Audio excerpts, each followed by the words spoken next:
సరిగ్గా 5 years back 3 years పాపను తీసుకుని ఒకళ్ళ క్లినిక్ విజిట్ చేయడం జరిగింది.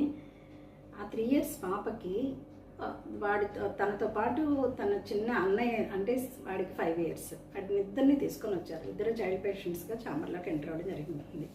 ఏంటి ప్రాబ్లం అంటే పాపకి ఫ్రీక్వెంట్గా ఫీవర్ వస్తుంది. సో దీనికి టెస్ట్ కూడా చేశారు 3 ఏళ్ళప్పుడు.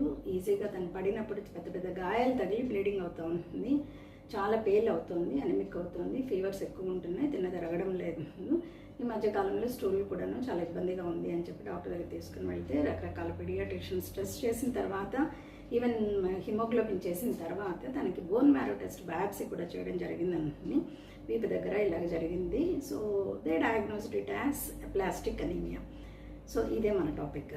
ఎప్లాస్టిక్ అనీమియాతో వాళ్ళు తీసుకురావడం జరిగింది. మేడం లాస్ట్ అండ్ ఫైనల్ అటెంప్ట్గా మీ దగ్గర తీసుకొచ్చాం. ఆల్రెడీ 6 months 2 yearsలో పాపకు డయాగ్నోస్ అయింది. ఇప్పుడు 3 years 1 year నుంచి నెలలో 3 సార్లు బ్లడ్ ట్రాన్స్ఫ్యూషన్ అవుతుంది. చాలా ఎనమిక్ అవుతుంది. 4 grams 3 grams అలా ఉంటుంది. దానివల్ల చాలా మేజర్ కంప్లైంట్లకు వెళ్తుంది. కాబట్టి వాళ్ళ అన్నయ్య బోన్ మ్యారో ఎక్కించాలి, సో ఆ బాబుది మ్యాచ్ అయింది అని చెప్పి వాళ్ళిద్దరిని తీసుకురావడం జరిగింది. సో నేను అన్నాను, ఎవరో చెప్పడం వల్ల వాళ్ళు రావడం జరిగింది. లాస్ట్ అండ్ ఫైనల్ అటెంప్ట్గా 20 లక్షల సర్జరీకి అవుతుంది. బోన్ మ్యారో ట్రాన్స్ప్లాంటేషన్ చేస్తే కానీ ఆ పాప బ్రతకదు అనేసి చాలా అమ్మాయితో మాట్లాడి మేము అన్నట్టు మాకు హోమియోపతి వాళ్ళకి కావాలన్నట్టు మైండ్ సిమ్టమ్స్ ఆ పాప దగ్గర నుంచి నేనేమీ తీసుకోలేదు. Main pregnancy history and father history, family history and mother history, వాళ్ళ జీన్ కోడ్ ఇవన్నీ తీసుకుని ఒక చిన్న పాజిటివ్ ఫ్యాక్టర్ ఎందుకు ఆ పాపకు అలా డెవలప్ అయిందనే దాని మీద మెడిసిన్ వేయడం జరిగింది.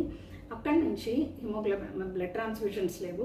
తర్వాత డాక్టర్స్ దగ్గరికి వెళ్ళినప్పుడు ఏం జరిగింది, ఒక మిరాకిల్ జరిగినట్లు జరిగింది. పాపకి హెచ్బి 5 gramsలోనే ఉంటుంది. మెల్లిమెల్లిగా అది పెరిగి 6, 7, 8 అలాగలాగయ్యి at the end of the day 9 grams అయింది.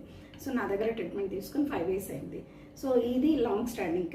ఇంత పాత కేసు ఎందుకు చెప్పానంటే 5 ఏళ్లలో ఆ పాప చాలా హెల్దీగా ఉంది. No blood transfusion, nothing. So haemoglobin ఎంత ప్రైమ్ రోల్ ఈ ఎప్లాస్టిక్ అనీమియా ద్వారా మీ ముందుకి ఈ సక్సెస్ కేసు ద్వారా మీ ముందుకు రావడం నాకు ఎంతో హ్యాపీనెస్.